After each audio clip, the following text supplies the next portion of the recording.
iku kira didhawuhaken ro'a apa ro'a ningali sapa Yahya bin Mu'adzin Ar-Razi, Yahya bin Mu'adz Ar-Razi, sapa Yahya bin Mu'adzin Ar-Razi, Yahya bin Mu'adz Ar-Razi rahimahullahu, faqihan ing wong kang pinter fikih, faqihan ing wong kang pinter fikih, ay aliman tegese wong kang ngerti bil fiqhi kelawan fikih, ay aliman tegese wong kang ngerti bil fiqhi kelawan ing fikih, rohiban kang demen fit dunya ing dalem dunya, fit dunya ing dalem dunya, ay mutawajjihan tegese madhep, ay mutawajjihan tegese madhep ilaiha maring dunya,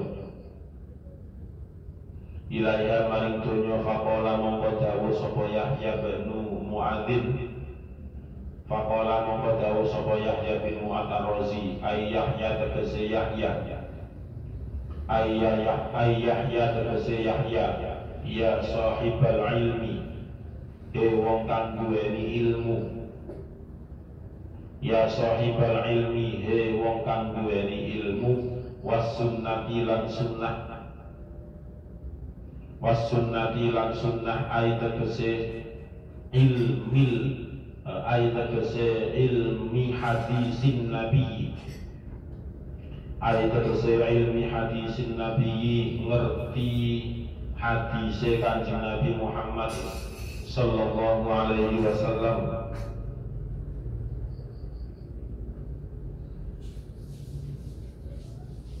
Makalah yang ke-8 dari bab yang ke-10 ini mengangkat judul tentang hal-hal yang harus dijauhi oleh orang alim, oleh orang yang faqih, oleh orang yang ahli fikih, yang pintar fikih. Nah, di antaranya seperti Imam Yahya bin Mu'adz Ar-Razi. Imam Yahya bin Mu'adz Ar-Razi itu beliau adalah orang yang faqih. Faqih itu pinternya fikih luar biasa. Beliau mengatakan raghiban fid dunya, bahwasanya orang yang cinta dunia akhirnya diberi warning, diberi peringatan oleh Yahya bin Mu'adz Ar-Razi ini. Ya sahibal ilmi was sunnati, khitabnya, ya khitab dawuhnya ini adalah kepada orang yang mempunyai ilmu dan orang yang mengerti akan hadisnya Kanjeng Nabi Muhammad sallallahu alaihi wasallam. Hampir seluruh umat Islam itu ya sahibul ilmi, mempunyai ilmu, walaupun antara satu dengan yang lain ilmu yang dimiliki itu berbeda. Nah, 10 hal yang harus dijauhi oleh orang alim itu apa saja? Kusurukum qaisoriyatun, qaisoriyatun, kusurukum utawi piro-piro omah sira kabeh. Kusurukum kusurukum utawi piro-piro omah sira kabeh, ai diarukum tegese omah sira kabeh, ai diarukum tegese piro-piro omah sira kabeh, al kabiratu kang gedhe, al kabiratu kang gedhe, iku qaisoriyatun, iku qaisoriyatun, bangsa Raja Kaisar, iku qaisoriyatun, bangsa Raja Kaisar. Lafaz qaisoriyatun utawi lafaz qaisoriyatun iku nisbatun, nisbah, dihubungkan ila qaisara maring kaisar, ila qaisara maring kaisar, wa huwa utawi kaisar iku malikur Rumi, rajane negara Rum, wa huwa utawi kaisar iku Malikul Rumi, rajane negara Rum. Itu yang pertama. Hal yang harus dijauhi oleh orang alim itu adalah usurukum qaisariyatun, rumah gedong, rumahnya besar, mewah. Akan tetapi qaisariyatun, penghuninya bejat, penghuninya itu laknatullah alaih, laknatullah alaih. Karena yang berpenghuni di sini adalah yang dimaksud orang-orang yang zalim, orang-orang yang tidak mendukung agama Allah, akan tetapi justru memerangi agama Allah Subhanahu wa Ta'ala.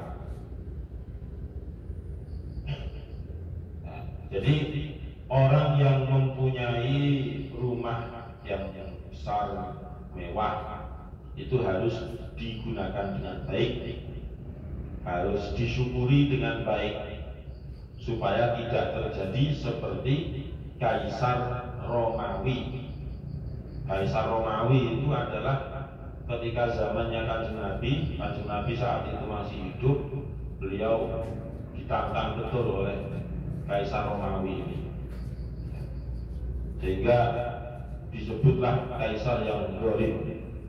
Dan Kanjeng Nabi juga pernah berkirim surat kepada Kaisar Romawi ini. Belum sampai mau masuk Islam, akhirnya Kaisar Romawi ini dalam salah satu pendapat dikatakan dia sudah meninggal terlebih dahulu. Nah, kalau seandainya dia sudah masuk Islam, nggak mungkin dia dibuat contoh di sini. Jadi yang ditekankan di sini adalah harta atau apapun yang dimiliki itu baik, tetapi ketika yang memiliki, yang empunya itu tidak baik, zalim, maka harta yang dimilikinya itu juga ikut terseret kepada kezaliman. Gitu. Itu yang pertama. Jadi yang harus dijauhi oleh ulama, yang pertama itu adalah rumahnya besar, akan tetapi dihuni oleh orang-orang yang zalim. Wa buyutukum lan pira-pira omah sira kabeh, wa buyutukum lan utawi pira-pira omah sira kabeh iku kisrawiyatun, bangsa Kisra. Iku kisrawiyatun, bangsa Kisra. Iku nisbatun, dihubungkan ila Kisra, maring raja Kisra. Ila Kisra, maring raja Kisra. Wa huwa utawi Kisra iku Malikul Fursi. Wa huwa utawi Kisra iku Malikul Fursi, rajane Faris. Iku Malikul Fursi, rajane Faris. Yang kedua, rumahnya banyak, seperti yang pernah dimiliki oleh Raja Kisra. Raja Kisra itu adalah raja yang menguasai negeri Faris dulu pada zaman Kanjeng Nabi. Nah, ini juga sama dengan yang pertama. Kalau yang pertama tadi rumah gedong, rumah mewah. Kemudian yang kedua ini buyutukum, rumahnya banyak dan dimiliki oleh satu orang, yaitu Kaisar Kisra atau Raja Kisra. Rumah yang banyak, akan tetapi jika yang memiliki itu adalah orang yang zalim, orang yang ahli maksiat kepada Allah, ya percuma. Rumah banyak itu hanya akan menjadi laknat sendiri bagi yang mempunyai. Ini yang kedua yang harus dijauhi oleh orang alim, menjauhi rumah gedong tetapi dirinya zalim, memiliki banyak rumah akan tetapi dirinya itu juga zalim. Wa masakinukum, utawi pira-pira panggonan sira kabeh. Wa masakinukum, utawi pira-pira panggonan sira kabeh iku qaruniyatun. Iku qaruniyatun, bangsa Qarun. Iku qaruniyatun, bangsa Qarun. iku nisbatun dinisbahkan dihubungkan ila Qaruna maring Qarun, ila Qaruna maring Qarun min qaumi sayyidina Musa alaihi salam, saking kaume junjungan kita Nabi Musa alaihi salam. Min qaumi sayyidina Musa alaihi salam, saking kaume junjungan kita Nabi Musa alaihi salam. Tempat tinggalnya banyak, yang ketiga ya. Tempat tinggalnya banyak sebagaimana yang pernah terjadi pada zamannya Nabi Musa. Nabi Musa ini mempunyai umat yang namanya Qarun. Nah, Qarun ini yang dimaksud dengan masakinukum, rumahnya banyak. Akan tetapi dirinya sendiri atau yang dimaksud adalah Qarun itu adalah orang yang menentang Nabi Musa, tidak mau menerima ajarannya Nabi Musa yang datang dari Allah, sehingga sampai mati pun Qarun itu juga tidak masuk agama tauhid.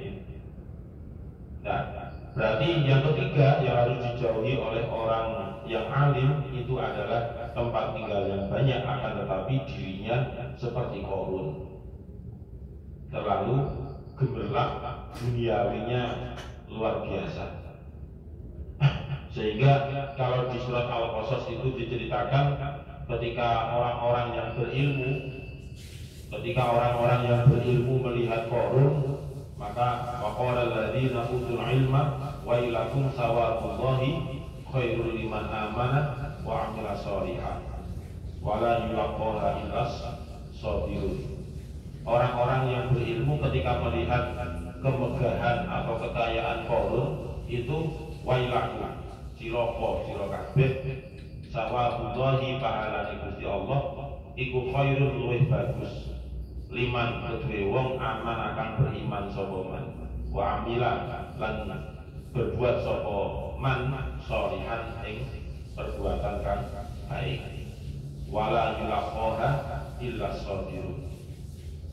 Ayat setelahnya akhirnya dilaknatkan oleh Allah Subhanahu wa taala. Qarun itu dilaknat. Fa khasafna bihi wa bidarihil ardh. Fa khasafna itu artinya di gresno di dalam tanah itu, tapi hidup-hidup tidak mati. Berikut juga semua kekayaan Qarun itu juga diambleskan di dalam bumi. Bahasanya faqasafna bihi wa bidarihi.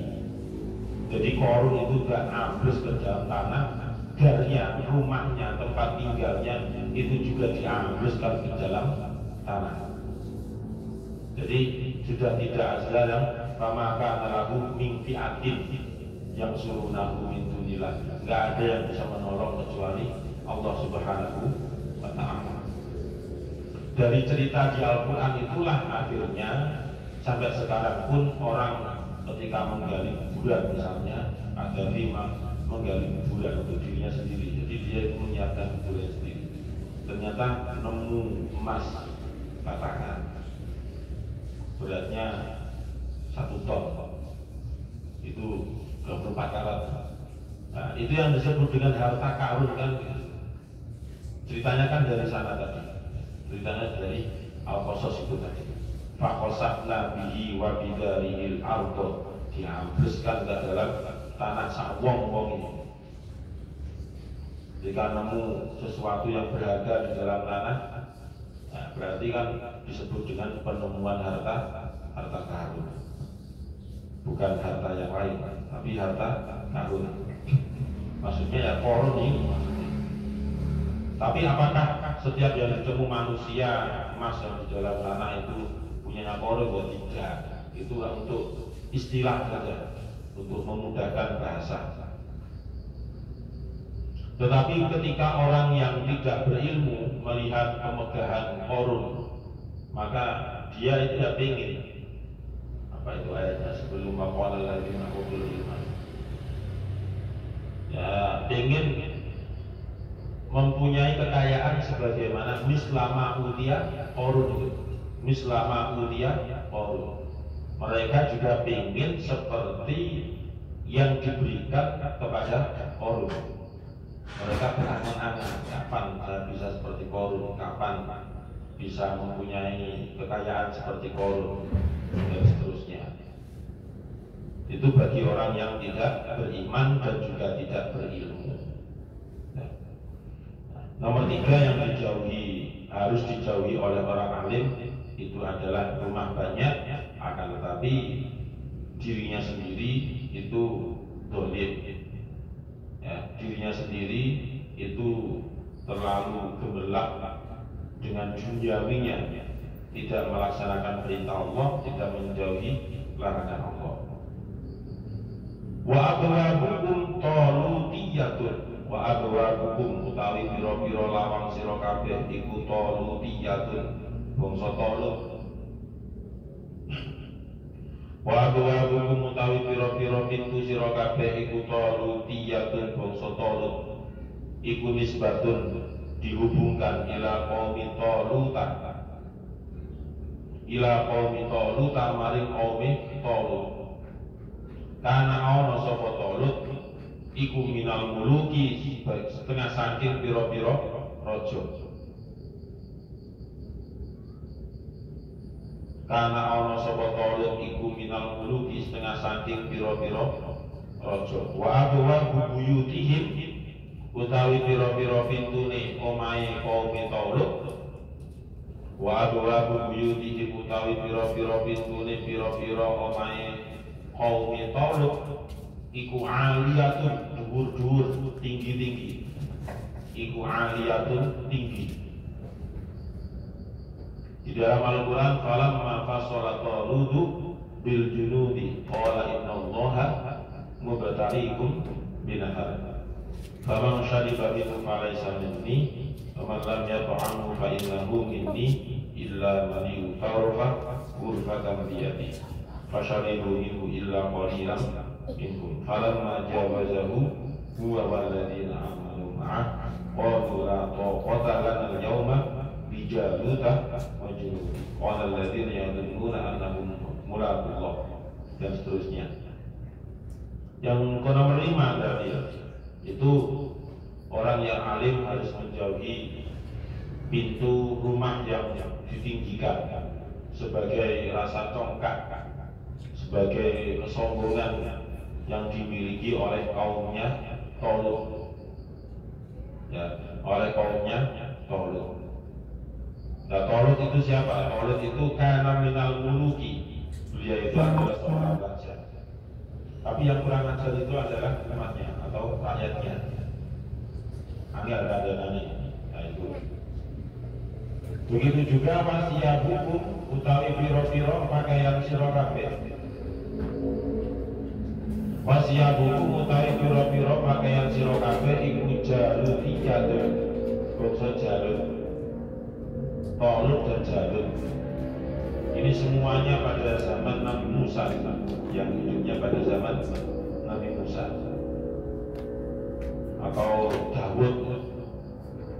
Nisbatun iku nisbatun dihubungkan ila Jaluta maring Jalut. Alladzi qatala matanihu ing Jalut sapa sayyidina Dawud, junjungan kita Nabi Dawud alaihi salam. Jadi pakaian-pakaian dari Jalut itu sudah di luar batas normal, artinya terlalu berfoya-foya, terbuat dari emas, kemudian dipakai, dikenakan seperti itu. Makanya yang membunuh Jalut itu adalah siapa? Nabi Dawud. Wa qatala Dawudu Jaluta wa atahu Allahul mulka wal hikmata wa 'allamahu mimma yasha. Walau la Allahi ma sabaqahum bi ba'dil la fasadatil ardu walakin Allah lu fadlin 'ala 'alamin. Itu kan satu rangkaian dengan baliknya tadi. Falamma fasala Talut bil junudi tadi. Kalau Talut kemudian disusul dengan Jalut itu akhirnya dibunuh oleh Nabiullah Dawud alaihi salam. Nabiullah Dawud alaihissalam diantaranya beliau itu adalah nabi yang mempunyai suara yang sangat merdu. Kemudian kesehariannya Nabi Daud itu adalah sebagai orang yang ahli dalam membuat baju perang. Nah, itu karena Daud itu nanti keturunannya kepada Sulaiman ya. Pada Sulaiman. Makanya di situ kan wa atahullahu mulka. Allah memberikan kepadanya itu al-mulka, kerajaan, wal hikmata, dan ilmu hikmah, wa'allamahu mimma yasha. Nah, pakaian-pakaian yang dikenakan oleh Jalut itu jangan ditiru. Ini terutama bagi orang-orang yang alim tadi. Jadi orang alim itu jangan sembrono mengenakan pakaian yang berlebihan, yang dilarang oleh syariat, yang dilarang oleh Al-Quran maupun juga hadis. Ini yang nomor 6. Allahu a'lam bishawab. Al-Fatihah. A'udzu billahi minasyaitonir rajim. Bismillahirrahmanirrahim. Alhamdulillahirabbil alamin arrahmanir rahim maliki yaumiddin. Iyyaka na'budu wa iyyaka nasta'in. Ihdinas siratal mustaqim. Siratal ladzina an'amta 'alaihim ghairil maghdubi 'alaihim waladdallin. Amin. Bismillahirrahmanirrahim. Subhanakallahumma wa bihamdika asyhadu an la ilaha illa anta astaghfiruka wa atubu ilaik. Subhanakallahumma wa bihamdika asyhadu an la ilaha illa anta astaghfiruka wa atubu ilaik. Subhanakallahumma wa bihamdika asyhadu an la ilaha illa anta astaghfiruka wa atubu ilaik. Semoga bermanfaat. Assalamualaikum warahmatullahi wabarakatuh.